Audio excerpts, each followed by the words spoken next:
Pemirsa, Rakernas PDI Perjuangan digelar pekan ini. Elit disebut akan mendengarkan aspirasi dari akar rumput sebelum mengambil langkah strategis 5 tahun mendatang. Kemana PDI Perjuangan akan berlabuh?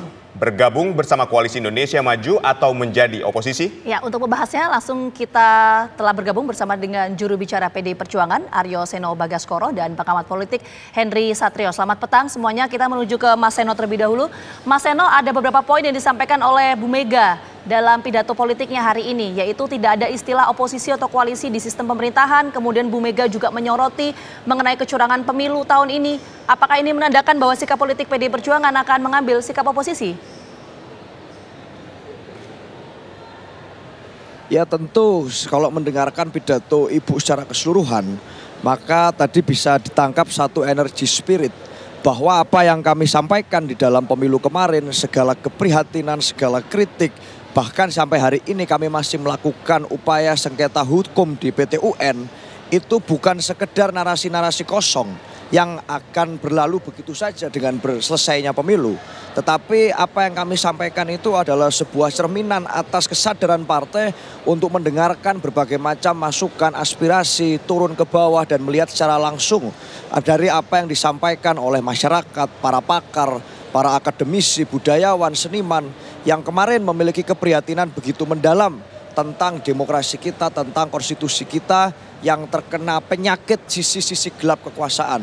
Oleh karena itu di dalam Rakernas ini kami ingin menyamakan frekuensi batin antara seluruh pengurus partai dari tingkatan terbawah hingga tingkatan pengurus di DPP untuk dapat menyatukan pikiran tentang apa yang menjadi hal-hal penting terkait dengan pembangunan bangsa 5 tahun ke depan. Bagaimana kita harus menyikapi pemilu yang paling brutal kemarin dan bagaimana kita harus memitigasi langkah-langkah untuk menghadapi pilkada serentak besok agar tidak dilakukan replikasi cara-cara yang sama seperti yang terjadi di Pilpres dan Pileg kemarin. Itulah yang akan kami bahas di dalam sikap ini. Jadi persoalan di dalam atau di luar pemerintahan bagi kami itu adalah konsekuensi saja dari apa yang akan kami bahas di dalam rapat-rapat internal partai. Yang penting bukan di dalam atau di luar pemerintahan, tapi di dalam kaidah konstitusi atau di luar kaidah konstitusi. Karena yang lebih berbahaya adalah di dalam pemerintahan seakan-akan tetapi tindak tanduk politiknya mencerminkan di luar kaidah konstitusi. Itu lebih berbahaya. Begitu, Mbak Vita. Terima kasih.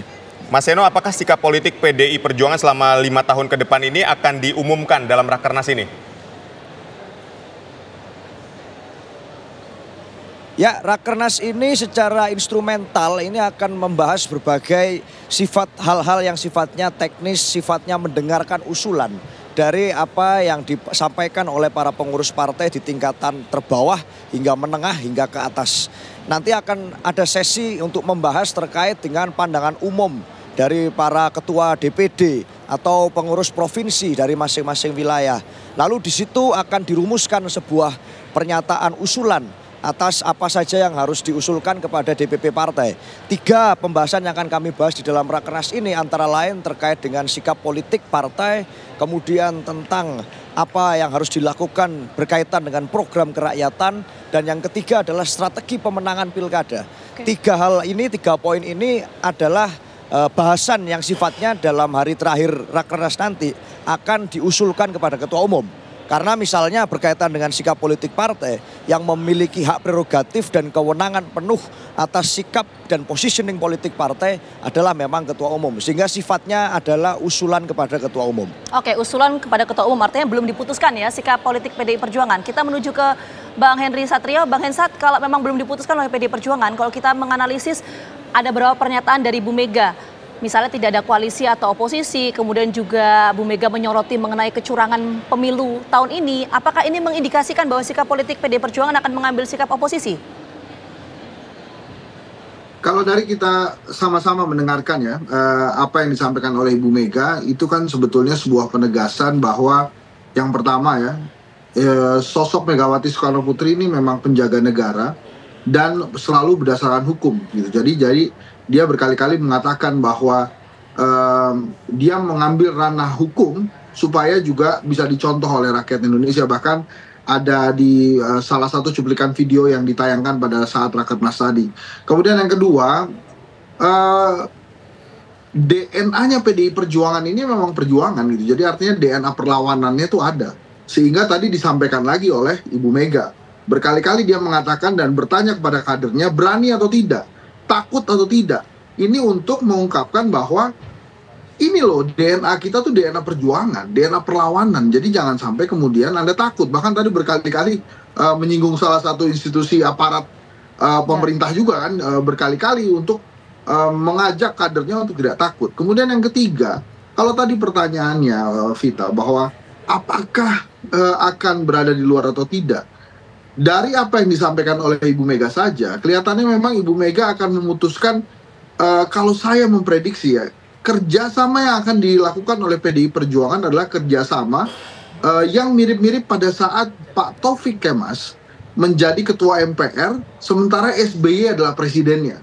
Jadi kira-kira kerjasama dalam arti memberikan masukan kritis kepada pemerintah, tapi bukan berarti langsung berlawanan dengan pemerintah. Dan itu mendapat reward dari masyarakat. Sikap itu pada saat sikap Pak Taufik Kemas menjadi ketua MPR, kemudian SBY menjadi presiden, memberikan masukan-masukan kritis kepada presiden, PDI Perjuangan waktu itu mendapatkan reward langsung dari masyarakat dengan hat-trick pemenang pileg 3 kali dan kadernya bisa menjadi presiden gitu ya. Nah itu aslinya DNA-nya PDI Perjuangan. Jadi kalau kemudian mereka memutuskan bekerja sama dalam arti kerjasama kritis dengan pemerintah, saya tidak kaget. Karena memang di situ DNA perjuangannya. Dan saya yakin mereka akan memetik hasil positif nanti di 2029. Karena satu hal yang paling penting dari PDI Perjuangan, mereka tidak pernah kehabisan kader gitu ya. Pada saat kader-kader sudah mulai senior, muncul tuh Mas Seno yang gaya bicaranya itu khas PDI Perjuangan banget tuh. Jadi artinya dengan kaderisasi yang bagus, kalaupun kemudian mengambil jarak dengan pemerintah, memutuskan menjadi mitra kerjasama, tapi kerjasamanya kerjasama kritis, menurut saya bukan sebuah permasalahan untuk PDI Perjuangan. Tapi lagi-lagi dari pidatonya Ibu Mega tadi, nampaknya memang keras sekali ingin mengingatkan kader-kader PDI Perjuangan bahwa DNA yang mereka miliki adalah DNA perlawanan, jadi tidak perlu takut, harus terus maju. Gitu kira-kira. Baik, Bang Hensat tadi mengatakan ini ada DNA perjuangan, terus kalau kita lihat juga pertanyaan oposisi atau koalisi, tapi ternyata Anda mengatakan ini adalah kerjasama kritis. Ini seperti apa sih bentuk dari kerjasama kritis ini nantinya, dan untuk pemerintahan ke depannya efeknya akan seperti apa? Gini, PDI Perjuangan pemenang pileg 3 kali. Bila MD3 tidak diubah, maka otomatis Mbak Puan akan menjadi ketua DPR, gitu ya. Mungkin ketua MPR akan diambil oleh Gerindra ataupun Golkar, gitu ya.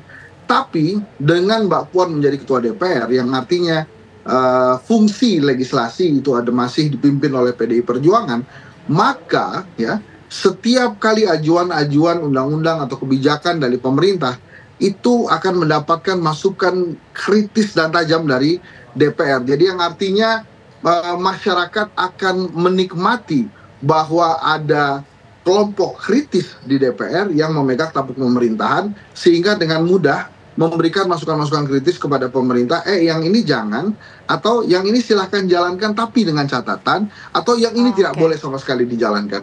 Kira-kira bayangan saya itu akan seperti itu, karena di zaman Pak Taufik Kemas, SBY pun bisa melaksanakan kebijakannya dengan mudah, tapi tetap mendapatkan masukan-masukan kritis dari sosok Taufik Kemas dan PDI Perjuangan kali itu. Ya, ini menarik nih.